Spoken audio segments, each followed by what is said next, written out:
para aprender juntos. Muy importante, es un proceso que venimos haciendo desde hace tiempo en Espacio Ana Frank.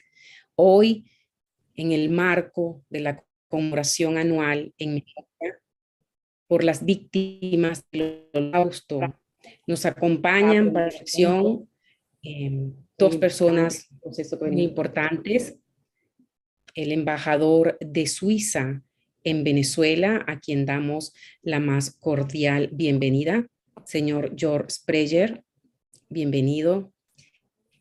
Historiador suizo, el señor Frederick Hart, quien tendremos el honor de escuchar sus reflexiones dentro de poco. Damos entonces la palabra al embajador de Suiza en Venezuela, señor Georg Sprecher. Muchas gracias, Alba. Buenas tardes y bienvenidos a todos. Es un gran placer para mí tomar la palabra para dar las gracias a nuestro socio Espacio Anne Frank por organizar y moderar este CINEtertulia virtual sobre la película Expediente Grüninger. También quiero agradecer a nuestro invitado principal, el historiador suizo Frédéric Aillat. Frédéric Aillat es miembro del comité de la Asociación Karl Lutz, que se fundó en honor del extraordinario diplomático suizo Karl Lutz, quien en una acción diplomática humanitaria salvó miles de judíos en Budapest en la Segunda Guerra Mundial. La semana pasada, el 27 de enero, celebramos el Día Internacional de Conmemoración Anual en memoria a las víctimas del Holocausto, con el acto en memoria en la sede de Asociación Cultural Humboldt, y ayer vimos la película suizo Expediente Grüninger en la concha acústica del Bello Monte. Incluso años después, las atrocidades de la Segunda Guerra Mundial no nos dejan fríos y nos preguntamos cómo podemos evitar que la historia se repita. Nos preguntamos ¿qué podemos hacer hoy? Por eso, les hemos invitado a este debate.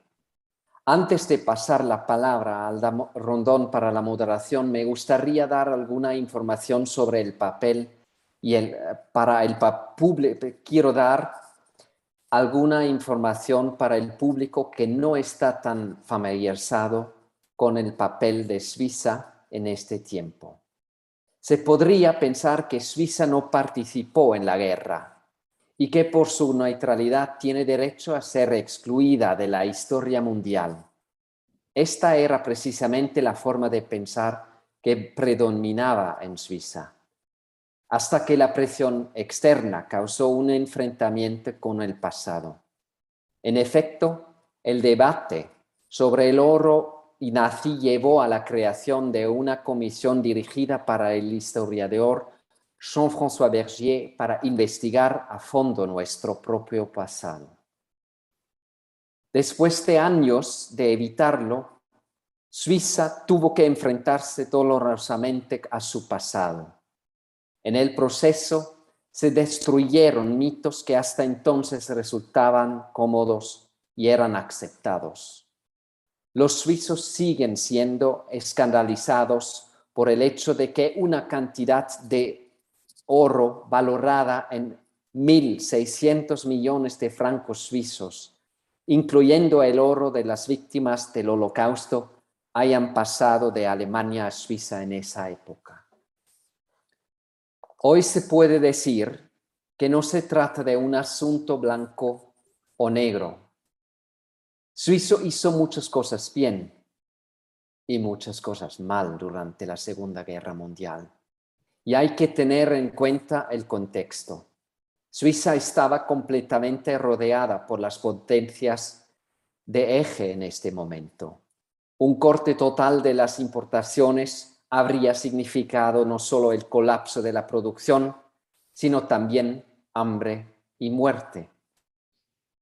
Muchos de nuestros abuelos, incluidos los míos, se plantaron en la frontera por sentido de deber y del patriotismo sin saber que los vínculos económicos y sobre todo financieros de Suiza con el Tercer Reich hacían improbable una invasión. También es notable que el fascismo nunca tuvo una oportunidad política en la población suiza. Suiza fue el único país europeo continental, aparte de Suecia, que no solo sobrevivió la guerra sin sufrir gran daño, sino también como una democracia. Nunca se suspendieron elecciones y el movimiento de derecha radical nunca pasó de un escaño de 200 en el Parlamento. Sin embargo, el antisemitismo sí existía en Suiza. Suiza fue un refugio seguro para muchos refugiados y acogió a unos 300.000 personas durante la Segunda Guerra Mundial. Aún así, es importante la autocrítica. Para muchas personas, Suiza no llegó a ser un refugio seguro. Suiza cerró sus puertas a miles de personas que buscaban protección.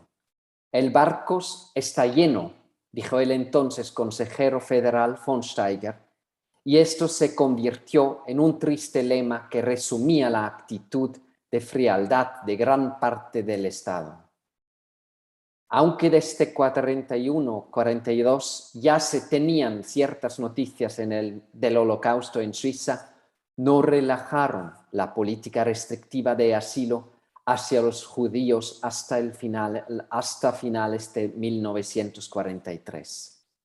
Según los historiadores, durante ese tiempo, 24.000 refugiados fueron rechazados en la frontera suiza. La Comisión Bergier identificó una discrepancia entre el conocimiento y la acción y una negligencia en los márgenes de acción. Sin embargo, el fracaso moral de la burocracia se enfrentó al valor civil de ciertos ciudadanos. Vimos ayer la historia de Paul Grüninger, un comandante de policía suizo que salvó las vidas de centenares de judíos que huían de la persecución nazi. De cómo Karl Lutz salvó a miles de hombres, mujeres y niños en Budapest, tal vez podremos enterarnos más adelante por Frédéric Caillin. Estoy convencido de que afrontar al pasado es de gran importancia. Por lo tanto, ahora me gustaría devolver la palabra y tengo mucha curiosidad por el debate que seguiría. Muchas gracias. Gracias, señor embajador. Sí, todos tenemos curiosidad, sobre todo por la pregunta que es tan motivadora. ¿Cómo comprender la bondad? ¿A qué se debe? ¿Cómo? ¿De dónde? ¿No? Y para eso hoy nos va a ayudar en esta profunda reflexión, como bien decía ya usted, el historiador Frédéric Hayat. Permítame decir algo primero de él. Es vicepresidente de la Sociedad Karl Lutz, fundada en Suiza, y lleva más de 10 años trabajando en estos temas y dedicándole el tiempo, la dedicación, toda su inteligencia, toda su profundidad para profundizar sobre esto. Junto a esta sociedad, él ha organizado eventos en numerosos países, especialmente en Suiza, en Francia, Israel, Uruguay, en Estados Unidos, en Hungría, en Suecia.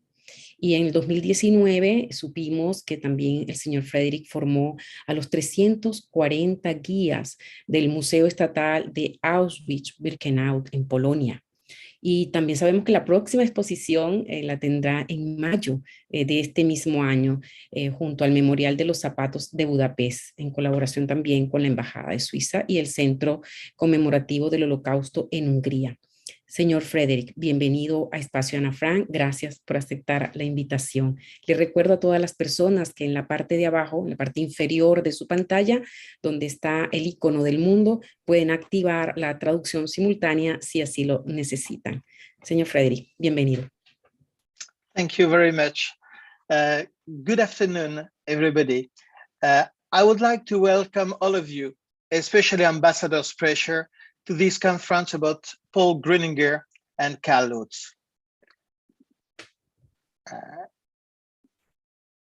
Okay. In particular, I would like to express my sincere thanks to the Swiss Embassy staff and the Anne Frank House, all of whom helped to make this event possible. I will try tonight to explain to you the incredible story of two men who managed to save thousands of people. Captain Paul Grüninger was, until March 1939, in charge of the police department of the Swiss-German canton of St. Gallen. Karl Lutz was vice consul of Switzerland in Budapest, Hungary, from 1942 to 1945.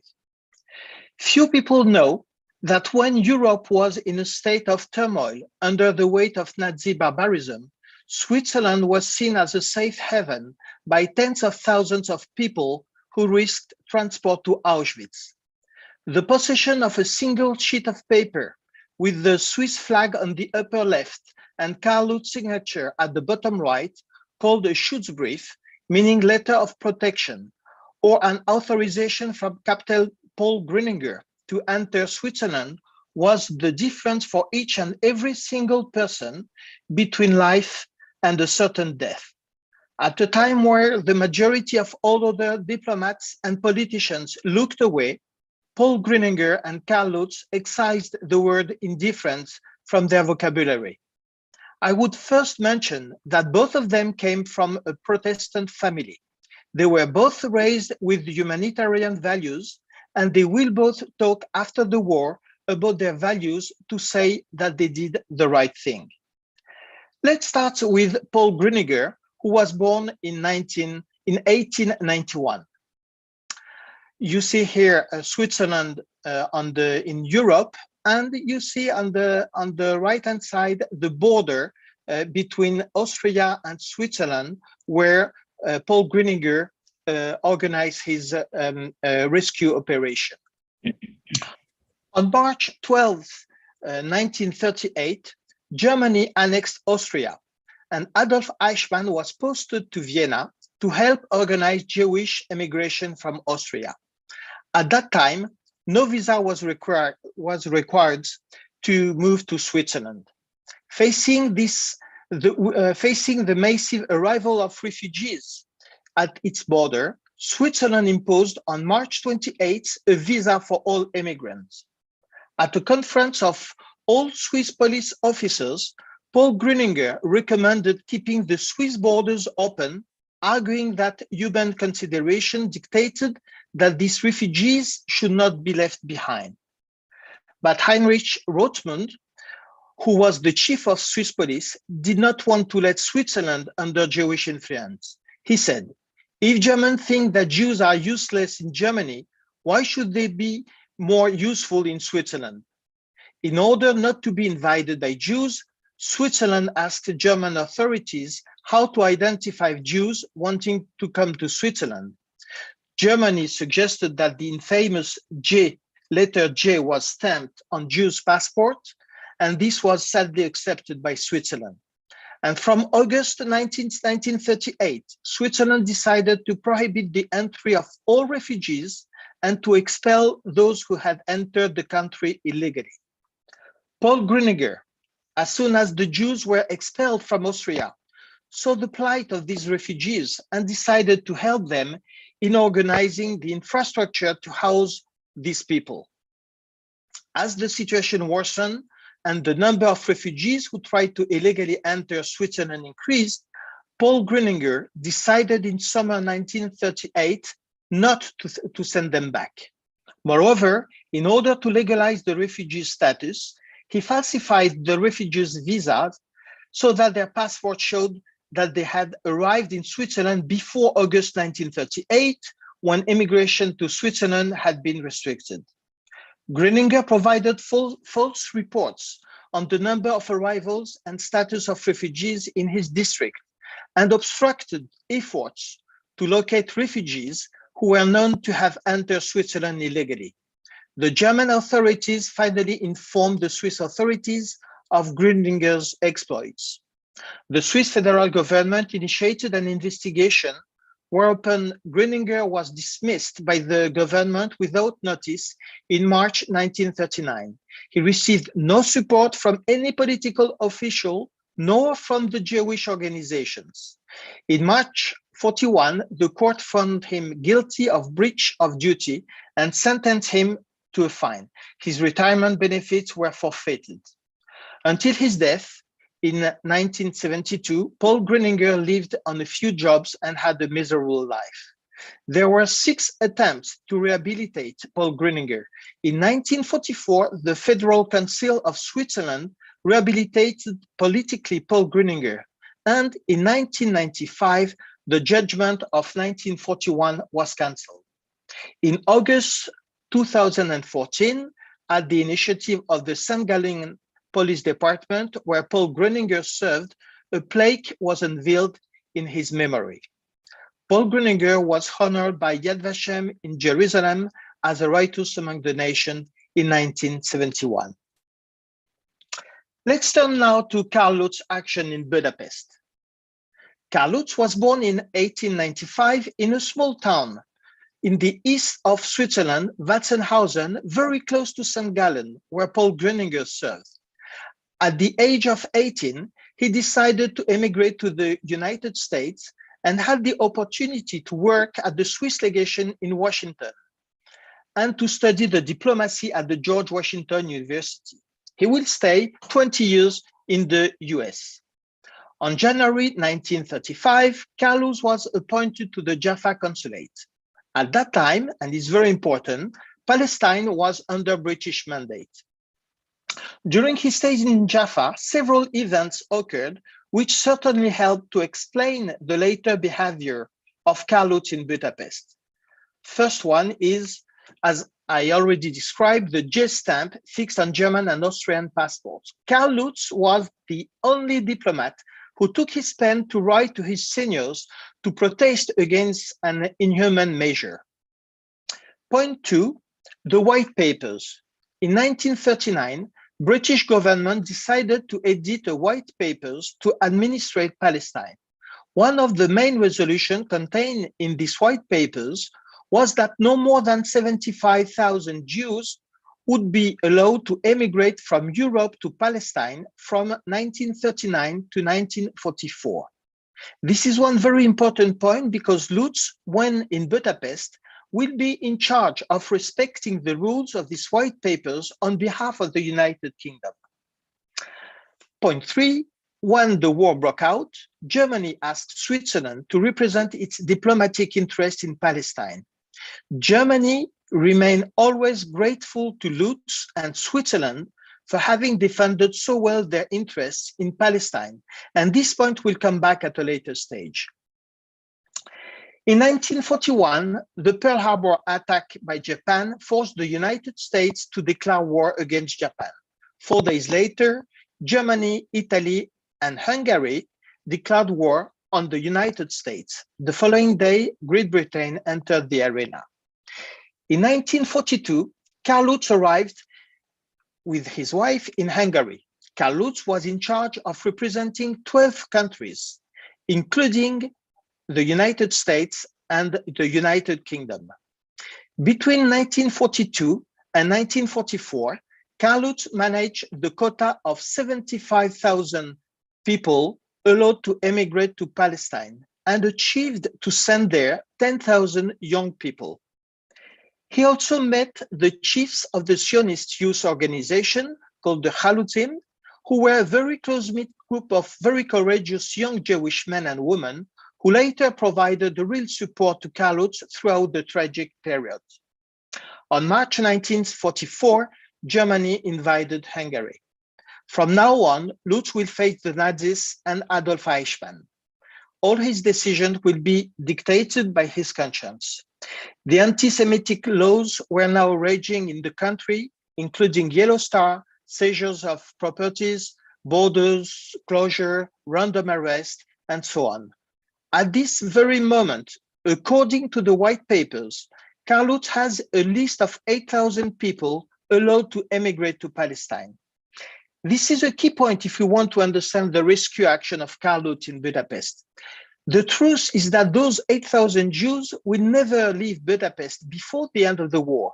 but Karl Lutz will leverage that number in his discussions with the Nazis and Hungarian department to save half of the Jewish population of Budapest.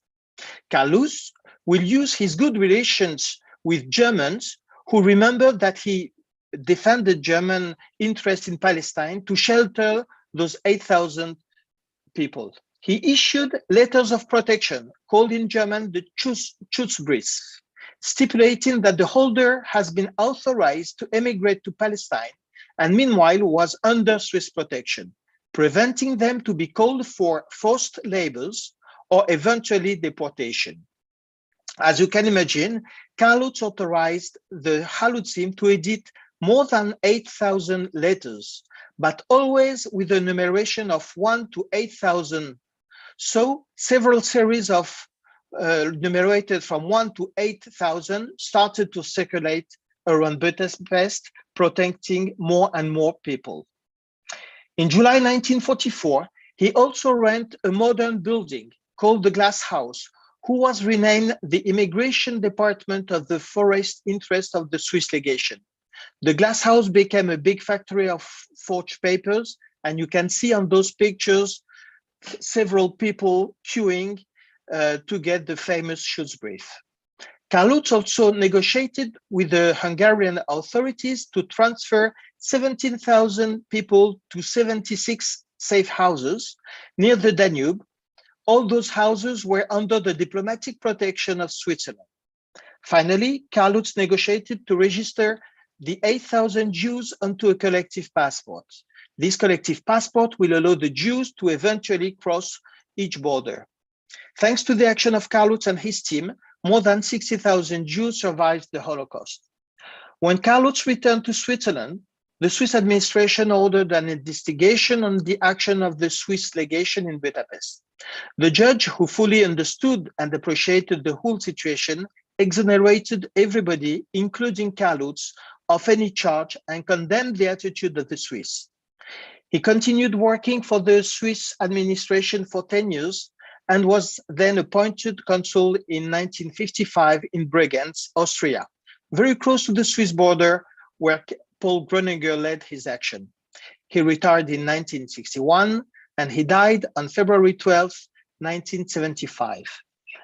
Karl Lutz was the first Swiss citizen to be named in 1964 Righteous Among the Nation by Yad Vashem in Jerusalem. Thank you for the attention, and I'm pleased to answer your question as long as I can.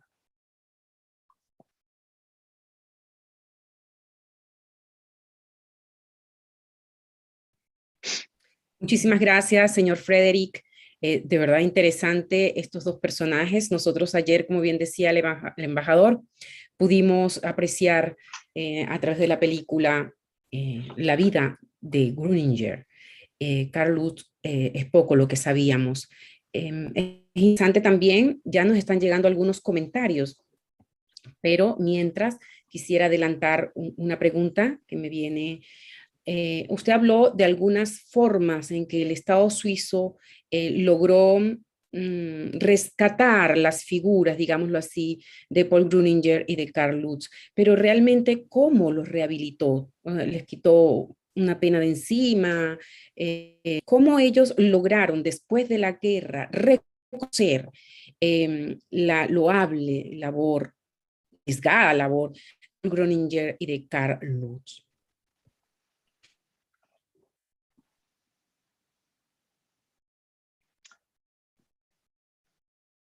Okay, to answer this question, I think we must consider two different factors.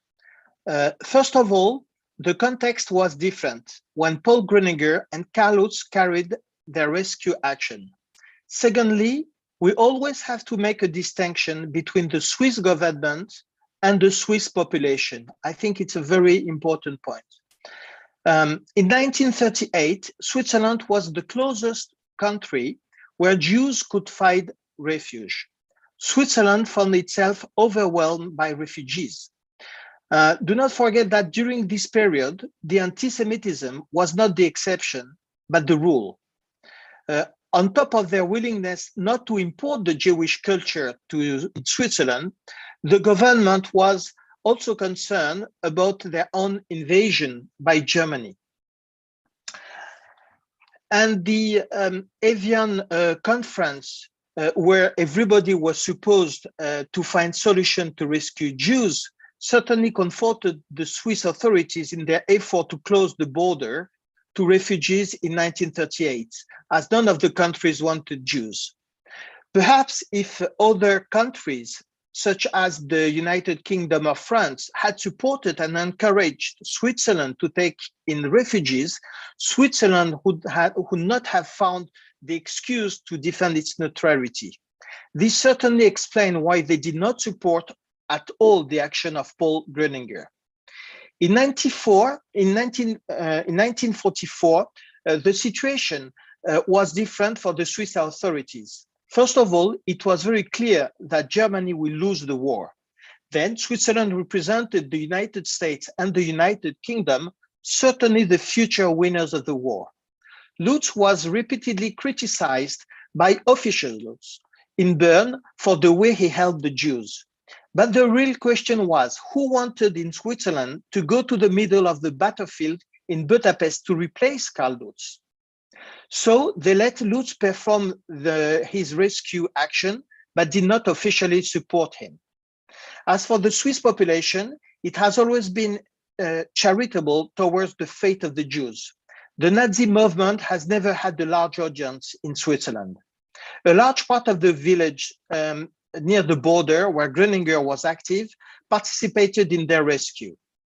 And during the massacre of Hungarian Jews in 1944, Karl Lutz sent information about the massacres to a correspondent in Geneva, and a massive press campaign and several demonstrations occurred in Switzerland in June 1944 to protest against the deportation of Jews.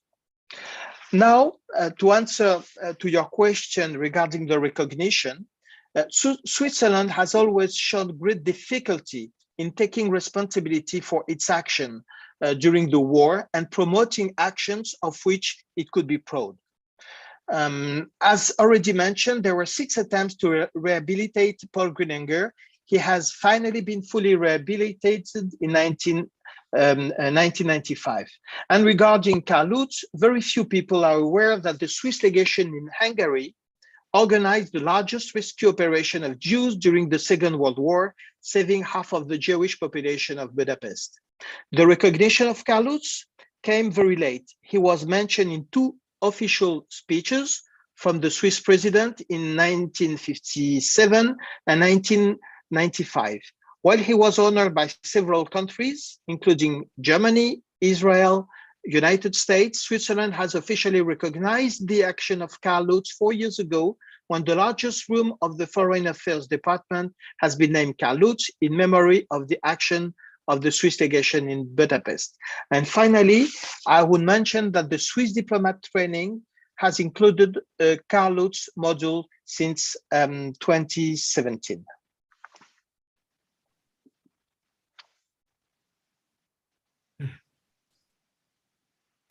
Excelente. Muchísimas gracias, señor Frederick. Varias personas, varias preguntas alrededor de su explicación. Nos escribe también Tony Becker. ¿Existió alguna ley en Suiza en que expresamente fuera considerada pro-nazi o solo son medidas dentro de reuniones secretas? Y si son secretas, ¿cómo se sabe de ellas?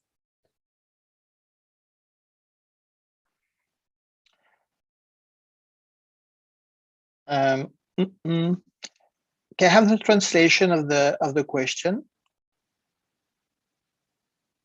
Uh-huh.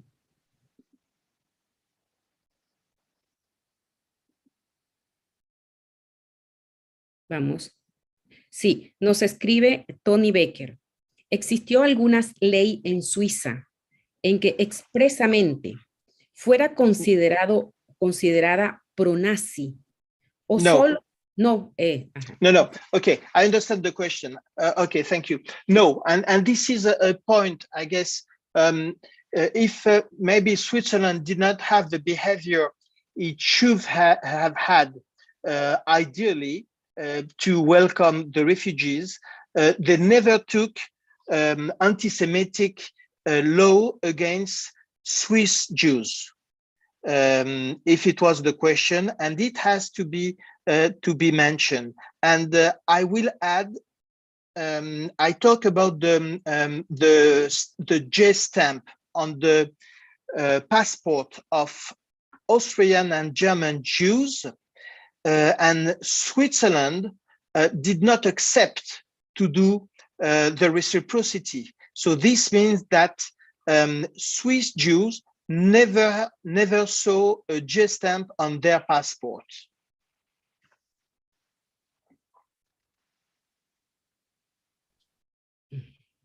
Muy bien, muchísimas gracias. Hay algunos otros comentarios. Permítanme leer uno para el embajador. Quiero agradecer al embajador por sus palabras y sobre todo por su sinceridad al hacer del conocimiento público que Suiza, la no imparcialidad de Suiza. Es que lo escucho y lo podría escuchar muchas veces más por su gran solidaridad. Y al historiador Hayat, muchas gracias por las explicaciones.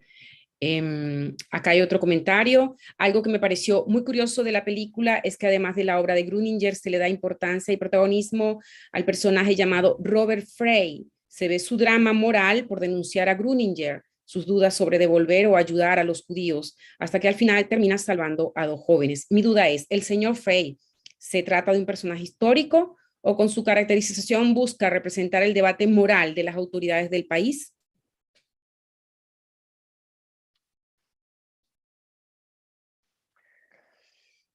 Okay, I think as far I did some research about Frey, and I will speak under the control maybe of ambassador. I think Frey has been introduced is a figure that has been introduced for the movie to carry the investigation. I'm not sure he has this person has existed as far as my research found, but this figure is very interesting because it showed one thing which was very important, is that when people have been confronted to the plight of the refugees, they always started to indulge themselves to welcome the refugees. This means that even I talk about the chief of police, Heinrich Rothmann, who was in charge to edict and to make the extradition, the expulsion of Jews at the border of Switzerland. When this guy was called from some customer officials, saying that one refugee wanted to enter Switzerland, or when there were children conveyed in 1943 and 1944, and the custom officer needed the approbation of Heinrich Rothmann, he always let those convoy entered into Switzerland. So it's very important to note that the Swiss officials always edicted very restrictive laws, even very rude laws against the refugees. But when they were confronted to the reality, and it's very well shown in the movie, when Grüninger takes Mr. Frey to the border, and when Mr. Frey is seeing the children trying to escape from Austria, he, at the end of the movie, protected those children. And I think this is what the filmmaker wanted to send to the message to the public, is that when people were confronted to the plight of the refugees and their misery, they always become more clement and more and they decide at the end to let those refugees come to Switzerland.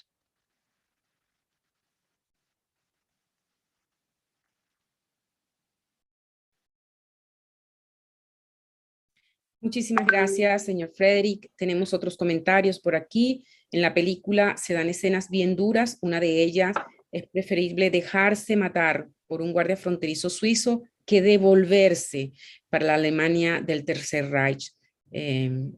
Esto lo escribe el profesor Germán.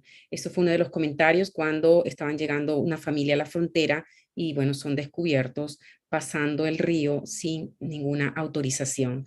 Lili Salama, me gustó mucho en la película cuando dice ilegal no significa nada, cuando la supervivencia está en juego. Muchas gracias por su exposición. Yo tengo otra pregunta mientras van llegando otras por el chat. ¿Ha habido otros ejemplos, conoce usted, señor Frederick, otros ejemplos notables de valor civil en otros países? Para Espacio Ana Frank, la figura del valiente moral es muy importante como columna para la construcción de una sociedad donde se respeten los valores y las diferencias de todos. Entonces, ¿cuál es el comportamiento de estos países después de la Segunda Guerra Mundial en términos de reconocimiento, de rehabilitación sobre estas otras personas o notables de valor civil que han existido? Si usted conoce de algunos. Yes, sure. There was around 40 diplomats that have been recognized as writers among the nations, but another 50 are waiting to be recognized by Yad Vashem. To quote a few examples, the most famous diplomat is Raoul Wallenberg in Sweden. He's one of the 6 Swedish diplomats who have been honored by Yad Vashem. Wallenberg's name came into the public eye when he disappeared on January 1945, kidnapped by the Russians. No one heard of him for decades until the Russian declared he died in 1947. It's interesting to note that Wallenberg arrived in Hungary in 1944, and when he came, he was supposed to rescue only 300 to 400 Jews. But when he saw the misery of the Jewish people, he asked around him how he could do more, and he always heard the same answer: go and see Consul Lutz. And so they met. Lutz and Wallenberg met, and Lutz explained to Wallenberg all the safe houses, the diplomatic passport, the Schutzbrief, etc. And so Wallenberg was able to create his own rescue operation. Another well-known diplomat was the Japanese Sempo Sugihara, who served as the Japanese consul in Kaunas in Lithuania. Despite the orders received in the summer of 1940, he issued thousands of transit visas to Jews who were able to travel to Japan. After the war, he was fired from the administration, and Japan will rehabilitate him after his death in 1986. The last example I would like to mention it was the consul of Portugal in Bordeaux, France, Aristides de Sousa Mendes. He refused to follow the orders of Salazar's Portuguese government and issued during the summer 1940 several thousand visas to threaten people wishing to flee France. In September 1940, he is accused of disobedience and dismissed. It can be said that after the war, no country decided to honor its diplomats, but they sanctioned them for disobeying. It is as if the world remained blind to the Holocaust. The only exception is Sweden, who started to seek for Raoul Wallenberg and honor his action just after the war.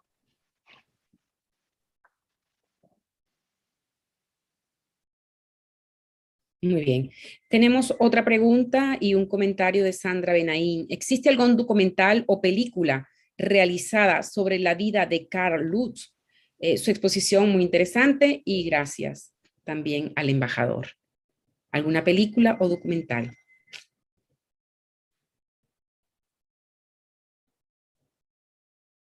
Yes, there are two documentaries, very well done on Karl Lutz's life. I can send the link. One of them is called the forgotten hero, about Karl Lutz, and another one as well, done by Daniel von Harburg, about the life of Karl Lutz. Very interesting. I can definitely send you the link and the name of the movie, of the documentary.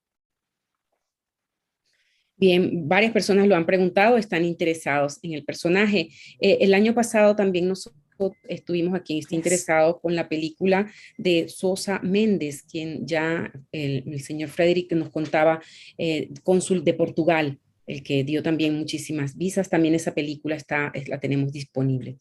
Tenemos otra pregunta sobre Berger.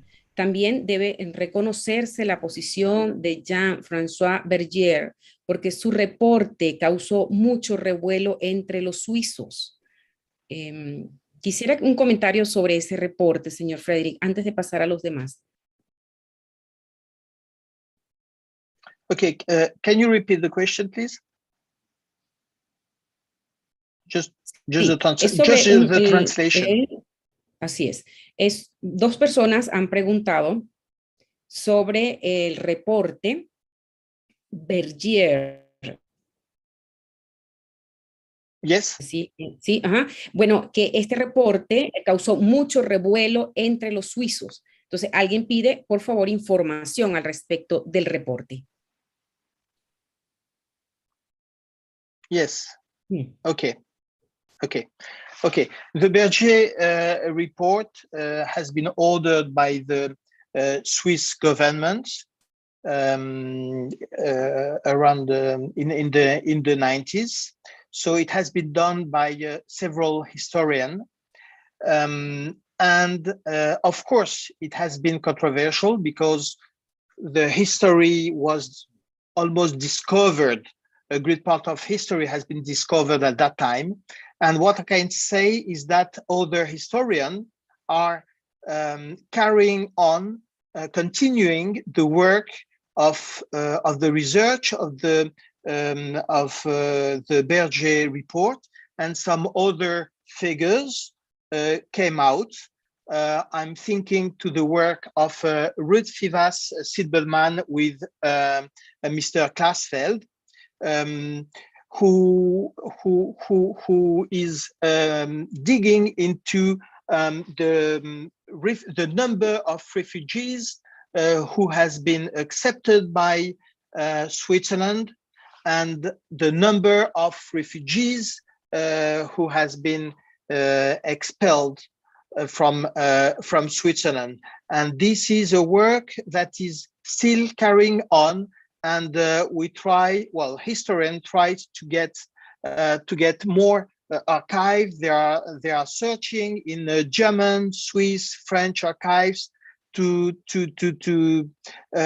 refine this number, to get more history, and maybe to get some other conclusion. But of course, the Berger report was a very large one, and I think it's normal. It's the life of a report. You know, the history is not white or black.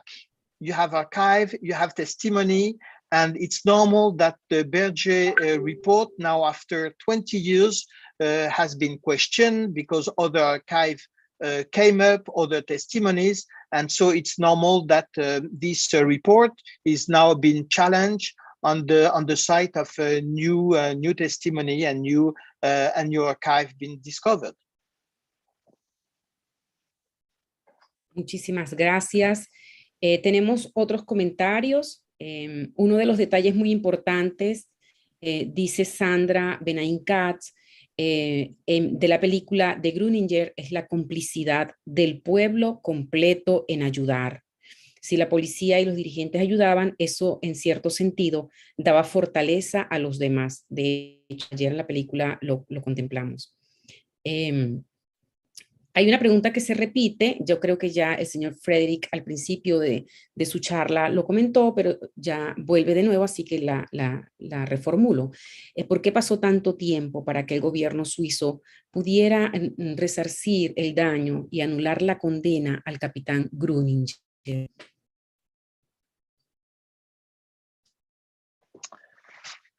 Yes. The thing is that you know, Switzerland. First of all, after the war,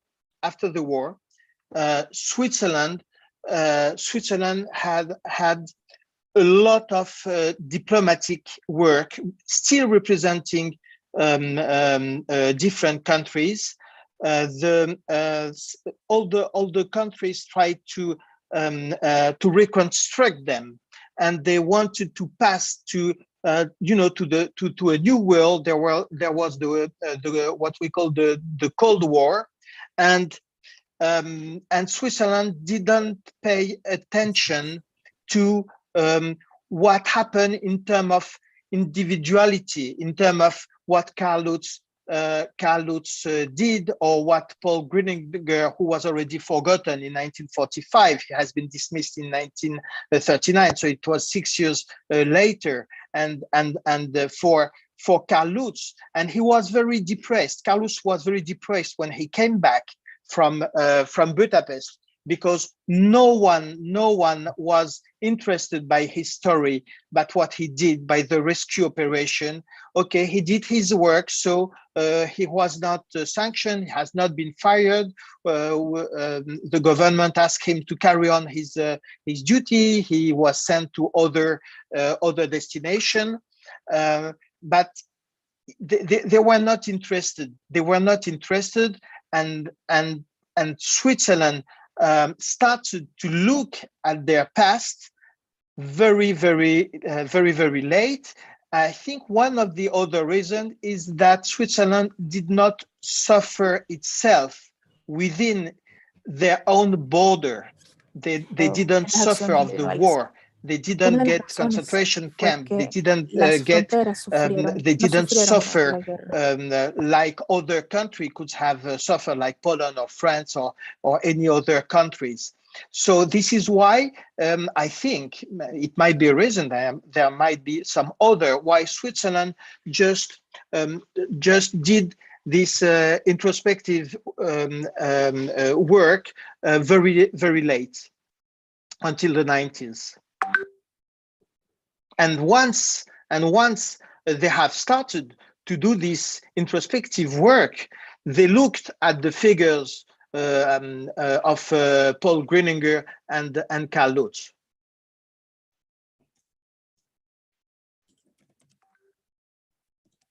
¿Hay alguna pregunta? También por acá tengo una que ya nos pone en el contexto actual, señor Frederick. De acuerdo a su experiencia, ¿de qué depende la valentía moral? ¿Educación en la casa? ¿Cultura política del país?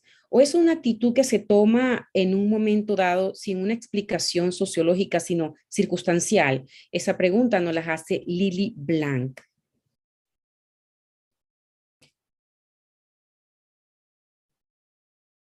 Oh, you mean the courage of Grüninger and Karl Lutz?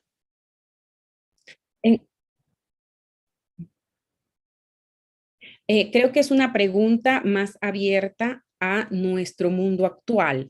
Tiene que ver sobre la valentía moral y a qué se debe, ¿verdad? Puede ser educación, puede ser cultura del país, o es simplemente una reacción por las circunstancias. Yes, I think the answer is in the question, in fact. I think education is the key of everything. How your mindset has been set up, and the basis is the education. Of course, the culture of a country is very important, but the education I think is the most important. I mentioned at the beginning of my introduction that Paul Grüninger and Karl Lutz has been raised they were Protestant, both of them, and they were raised with humanitarian values. And this was very important for them. For Paul Grüninger, he mentioned that several times in different interviews after the war, and Karl Lutz as well. Karl Lutz, when he went to Palestine, always thought that he will do great things for humanity. He was deeply religious, and I'm sure this was one thing who made them act very courageously.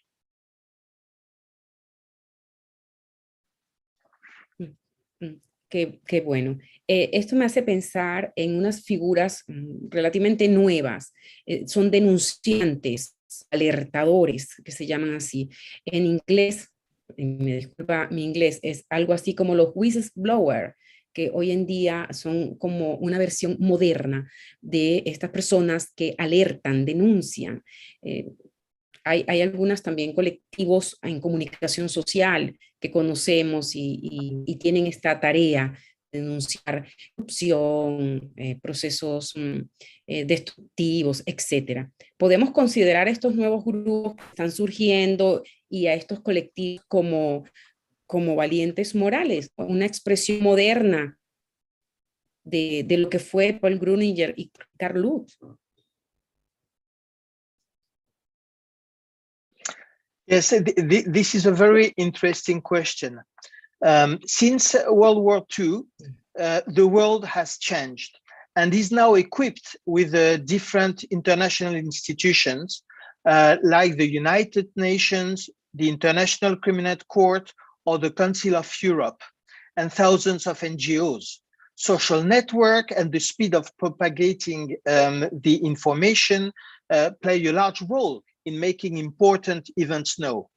In a sense, one can say that Karl Lutz was one of the first whistleblowers. When he realized that his government, who was aware of the gas chambers in Auschwitz, won't do anything, he decided to make the information known by the public. This is the essence of the whistleblower. Today, whistleblowers can act in any field, such as humanitarian, financial, corruption, but the courage and risk to their own safety is comparable to that of the last century. These courageous people absolutely need to be protected, which is why 30 countries have passed specific whistleblower laws in the last 10 years, and many others have put in place at least partial legal protections. I hope I answered the question. Sí, por supuesto que sí.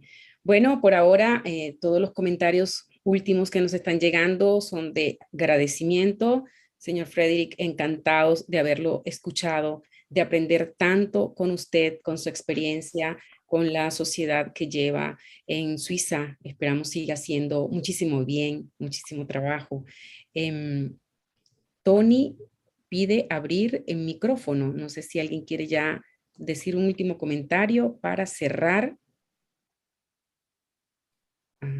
Vamos a esperar un minuto, un segundito, señor Rick, y luego ya le vamos a dar la palabra al cerrar aquí al embajador de Suiza en Venezuela, señor Georg Sprecher, y luego a Ilana Becker, nuestra directora de Espacio Ana Frank.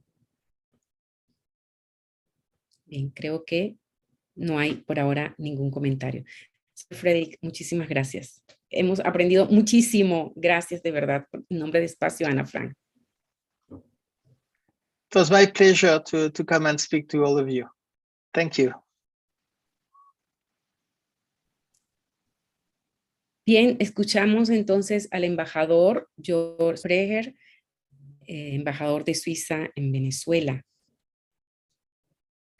Muchas gracias, Alba, y muchas gracias, señora Ira, por estas informaciones tan diversas que nos ha dado. Yo he aprendido mucho y fue muy interesante con todas las preguntas que hemos visto y muestra también una parte lo que hemos hecho después de la Segunda Guerra Mundial, usted lo ha mencionado, que vivimos ahora en un otro mundo.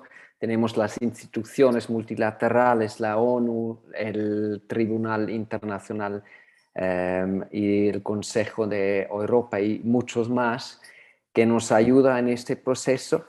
Y quiero subrayar dos dimensiones en este punto, lo que hemos hecho y desarrollado en este tiempo, y al final cerrar con lo que podemos tomar de este debate. Lo que hemos hecho creo que es muy importante, y eso siempre tenemos que subrayar que si ha cometido una justicia, tenemos que afrontarlas.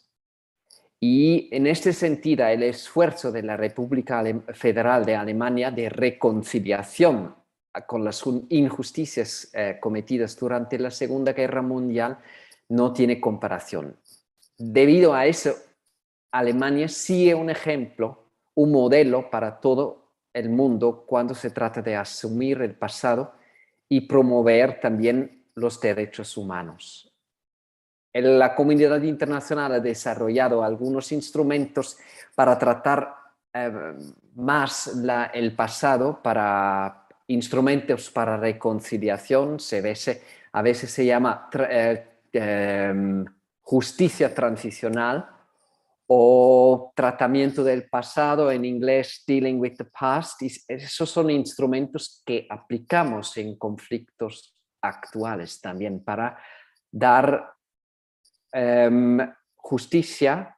Eso no pueden deshacer lo que se han hecho, pero son mecanismos que pueden contribuir a la superación, a la reparación y a la conciliación. Creo que hemos hecho pasos y estamos siguiendo, aprendiendo cómo podemos avanzar en este sentido para trabajar en nuestras historias y apoyar la justicia.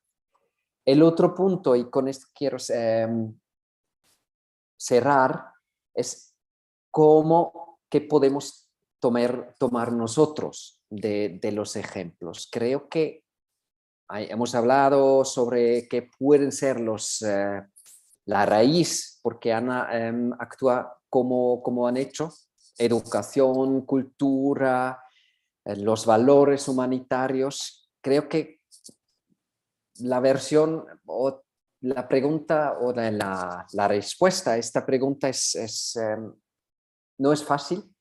Hay muchísimas dimensiones que influyen, pero lo que tenemos que tomar, creo que todos nosotros, es que todos nosotros tenemos que tomar los ejemplos como Paul Grüninger o Carl Lutz como ejemplos para nuestro trabajo y nuestra vida, para que nosotros podamos decir no a lo que pasa que no nos guste. Entonces, yo tomaría los ejemplos de los dos como motivación de seguir en este sentido, de estar alerta, de decir no a injusticias, de levantarse si la sociedad actúa contra los más débiles y contradecir cuando la política busca culpables, por ejemplo, y intervenir cuando alguien da una patada, como he dicho en los discursos de ayer y de la semana pasada, de intervenir cuando alguien da una patada a alguien que se encuentra en el suelo. Eso creo que es. No podemos esperar que alguien nos eduque, que la cultura cambie. Tenemos que demostrar valor civil ahora, individualmente, y todos nosotros. Con eso quiero cerrar y otra vez muchas gracias por el debate y todas las informaciones. Gracias. Gracias, embajador. Así es, el compromiso personal primero que nada. Ilana Becker, nuestra directora, tiene el gusto de cerrar este encuentro maravilloso que a todos les agradecemos por haber venido. Ilana. Bueno, muchísimas gracias a todos. De verdad que todo está dicho. yo iba a terminar realmente citando al embajador Sprecher con sus palabras finales del In Memoriam, que igual quiero recalcarlas porque me parece que realmente es el sentido de todo lo que hemos hecho hasta ahorita, Espacio Ana Frank, y todos estos gobiernos como Alemania, Suiza y los países que de alguna manera están hoy en día retractándose de todo lo que sucedió en la época de la Segunda Guerra Mundial. Cito a George Sprecher: el Holocausto fue singular en su radicalidad y su atrocidad, pero aunque la historia no se haya repetido, no estamos vacunados contra nuevas maldades. Por ello, debemos luchar sin descanso por la coexistencia pacífica, luchar por los derechos humanos. Tenemos que afinar nuestros sentidos para reconocer cuándo la sociedad actúa contra los débiles, cuándo la política busca culpables o cuándo alguien le da una patada a alguien que se encuentra en el suelo. Demostremos el valor civil y tengamos el coraje de contradecir. Esto es lo que nos deben recordar las víctimas del Holocausto. Fin de la cita. Muchísimas gracias, embajador Sprecher. Muchísimas gracias, profesor Hayat. A todo el equipo de la Embajada Suiza, incluyendo a las interpretaciones de hoy, por su excelente disertación, y gracias a todos los presentes por ser parte de este encuentro. Buenas tardes. Buenas tardes. Gracias a todos. Buenas tardes. Hasta luego. Buenas tardes.